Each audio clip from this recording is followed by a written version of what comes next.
Yo supongo que, y eso está bueno, que a lo largo de los eventuales encuentros con una naturaleza u otra, se vayan dando estos puentes que debemos ir produciendo, porque si algo tienen los puentes en la pragmática es que no están hechos de antemano, y eso es bonito. Los puentes que se dan entre repito, no una filosofía, ni tampoco diría una corriente de varias filosofías juntas, sino una ética y una estética para ir al encuentro con el mundo, que es la pragmática. Una herramienta, una metodología. Estaría bueno ir viendo cómo se pueden dar esos puentes con lo virtual. Y lo virtual lo vamos a hacer a través de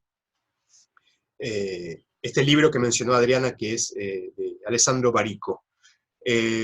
Así que te doy la palabra, Adriana, con Barico para Bueno, ir o sea, confiando en que se van a dar esos puentes entre el modo de pensar el mundo y el modo de pensar el mundo que tiene lo virtual, lo digital, que son bastante parecidos, van a ver. pensábamos, charlando recién con Maxi, en el intervalo, em, que se nos ocurrían tres características, ¿no?, de estos tres mundos que coexisten en este momento, nos atraviesan los tres de diferente manera, creo que en cada región, en cada comunidad, en cada colectividad y en cada individuo, ¿no? O sea, em, así como el mundo del neoliberalismo, el mundo del neocolonialismo, que es aquello que penetra en el siglo XXI, pero que no puede mantener su estabilidad porque se encuentra ya con una, como va a decir Barico, una revolución mental que empieza a poner en crisis su accionar, o sea, ese mundo que es el mundo cuyos valores esencialmente tienen que ver con el individualismo y el narcisismo, ¿no? O sea, sociedades muy narcisistas, donde el otro debe estar al servicio de sostener la autoimagen, ¿no? O sea, no hay una inclusión del otro, por eso cuando Cristina decía, ¿no?, la patria es el otro, bueno, claro, son justamente esos movimientos que vienen a cuestionar y romper estas certezas individualistas. Ese mundo que vamos a ver a través del libro de Barico, cómo sigue manteniendo su presencia, si bien hoy no está muerto, pero está muy quebrado, y vamos a ver qué va a pasar una vez que salgamos de esta situación tan singular que estamos viviendo y tan fuerte. Y por otro lado, coexiste con un mundo colectivo, un mundo que sí tiene relación con el otro, un mundo que nosotros hemos experimentado durante esos 13 o 14 años en que Latinoamérica empezó a conformarse como bloque, Latinoamérica y el Caribe, donde se empieza a mezclar los pueblos originarios, o sea, lo indio, lo negro y lo blanco, en composiciones, porque creo que es un momento de una lógica de la composición, y ahí también volvemos a Spinoza, no una lógica de la confrontación, sino de la composición, y ahí volvemos también a algunos gobiernos hoy, que todavía mantienen la lógica de la confrontación y otros sostienen la lógica de la composición. Creo que en ese sentido nosotros experimentamos esa lógica durante ese periodo latinoamericano, la década ganada, no perdida. Que otros lugares del mundo no experimentaron como tal. Hoy, bueno, acontecimiento del coronavirus, esto lo actualiza, lo deja a la vista, absolutamente. Bueno, este mundo de lo colectivo, con sus expresiones, ya sean de pueblos originarios, movimientos sin tierra, organizaciones sociales, movimientos de género, etcétera, etcétera, las migraciones también, o sea, como tal, va produciendo un cambio fundamental en nuestra manera de percibir la realidad, de percibir el otro, de construir realidad, de relacionarnos con la naturaleza, de relacionarnos con el dolor, de relacionarnos con el hambre, y con la riqueza, con la acumulación y con la distribución. Van cambiando las relaciones, fueron cambiando las relaciones en distintos lugares del mundo, porque esta latinoamericanización existió en muchos otros lugares del mundo también, ¿no? Como líneas, ¿no? O sea, son agenciamientos como líneas que van poniendo en crisis certeza, que van poniendo en crisis valores y empiezan a emerger otros. Y esto convive con ese otro tercer mundo, que no el tercer mundo como tradición políticamente lo entendemos, sino como ese otro mundo que es el mundo de lo virtual. La hipótesis de Barico, y por eso nos gustó con Maxi trabajar este texto, e introducirnos en este mundo de lo virtual, a través del texto de Barico, porque tiene una hipótesis que nos parece interesante, a la cual nosotros hoy adherimos e iremos viendo cómo se va modificando o afirmando. Y la hipótesis de Barico en este libro es que la revolución virtual se da porque ha habido previamente una revolución mental. Y acá también es interesante empezar a pensar en otros términos de temporalidad, porque justamente ese mundo virtual nos va a meter en otra manera de transcurrir el tiempo.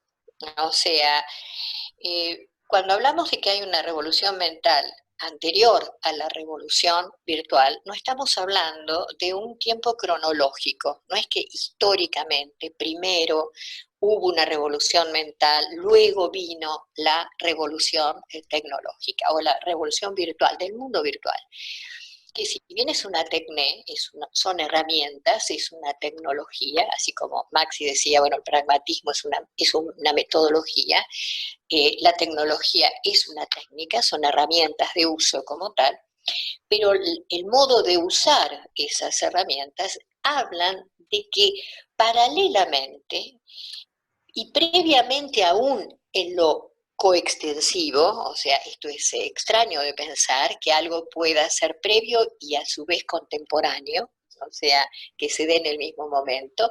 Esto nos va a tener que llevar a hacer estallar algunas categorías del tiempo lineal, ¿no? Que bueno, iremos viendo, y ahí sí hay que empezar a habilitar más que la inteligencia en términos racionales, sino una cierta inteligencia intuitiva, en donde es una afectación que luego la razón le da una forma que nunca termina de ser de la exactitud lineal causa y efecto. Bueno, acá lo virtual y esta revolución mental se van generando en el mismo momento, pero hay algo que funciona como causa y no como efecto.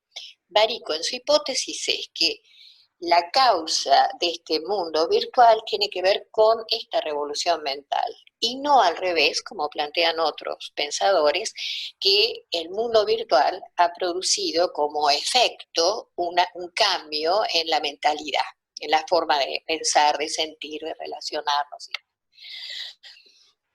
Bien, esto es lo que iremos viendo con Maxi y estuvimos pensando, bueno, la confluencia de estos tres mundos y las características de estos tres mundos que coexisten, se mezclan, se interpenetran, son tres agenciamientos diferentes pero que se van conectando, y también repeliendo, como se dice, bueno. Lo que vamos es tomar como base el libro de Barico, The Game, el juego, que está escrito justamente de esa manera, como un juego, eh, donde, bueno, se maneja no en las profundidades de los conceptos filosóficos, sino que se maneja de la manera en que se maneja una computadora, o sea, como una red, ¿no? En la superficie, o sea, lo vamos a ver más en profundidad. Hoy solo lo anunciamos, ¿no?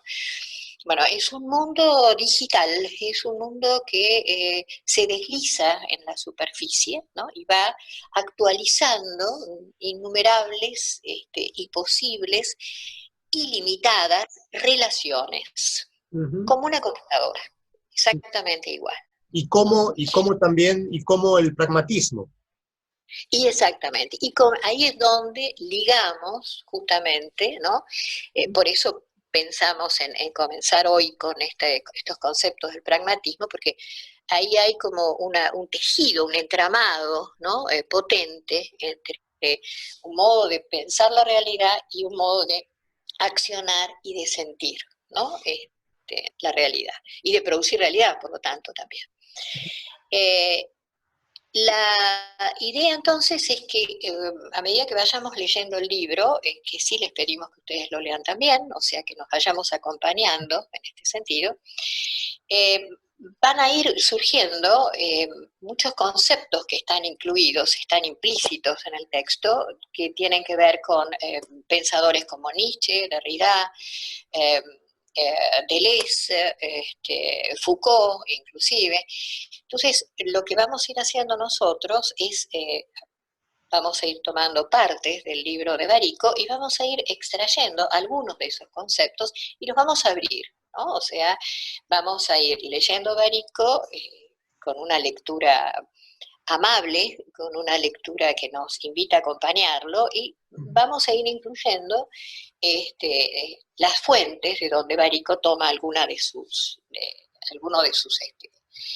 ideas. Inclusive también está Bifo presente, ¿no? O sea, bueno, así que esto sería el diagrama, como bien planteamos con Maxi, no es un programa, es un diagrama que... Un diagrama es un dibujo geométrico, pero que nunca está terminado, así que iremos agregando, sacando, poniendo y modificando, en base también a las inquietudes de ustedes, o sea, las preguntas que ustedes nos van a ir acercando, que las leeremos con Maxi, y sobre eso iremos armando el encuentro colectivo que tengamos. Y ahí, bueno, veremos qué es lo que ocurre. Lo que haya que cambiar, cambiaremos, lo que funcione, seguirá funcionando. Seremos pragmáticos.